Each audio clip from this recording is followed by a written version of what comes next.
പാലക്കാട് ട്രെയിനിടിച്ച് കാട്ടാനയ്ക്ക് പരിക്ക്. പാലക്കാട് കൊട്ടേക്കാടിന് സമീപമാണ് കാട്ടാനയെ ട്രെയിൻ ഇടിച്ചത്. ആന വനത്തിനുള്ളിലേക്ക് കയറിപ്പോയി. വനപാലകർ ആനയെ നിരീക്ഷിച്ചു വരികയാണ്. ഇവരുമായി പാലക്കാട് നിന്നും അരുൺ ആലത്തൂർ ചേരുകയാണ്. അരുൺ, എപ്പോഴായിരുന്നു ഈ ഒരു സംഭവം ഉണ്ടായത്? ഈ ആനയെ വനപാലകർ നിരീക്ഷിക്കുകയാണ്. പരിക്ക് എത്രത്തോളം ഗുരുതരമുള്ളതാണ് എന്നാണ് മനസ്സിലാക്കാനും സാധിക്കുന്നത്?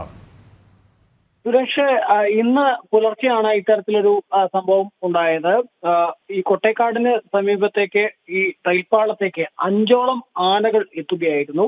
അതിലെ 4 ആനകളും ഈ പാളം മുറിച്ച് കടന്നുപോയി. പക്ഷെ ഒരു ആന കടന്നു പോകുന്നതിന് മുൻപ് ട്രെയിൻ ആനയെ തട്ടുകയായിരുന്നു. തുടർന്നാണ് ആനയ്ക്ക് പരിക്കേറ്റിരിക്കുന്നത്.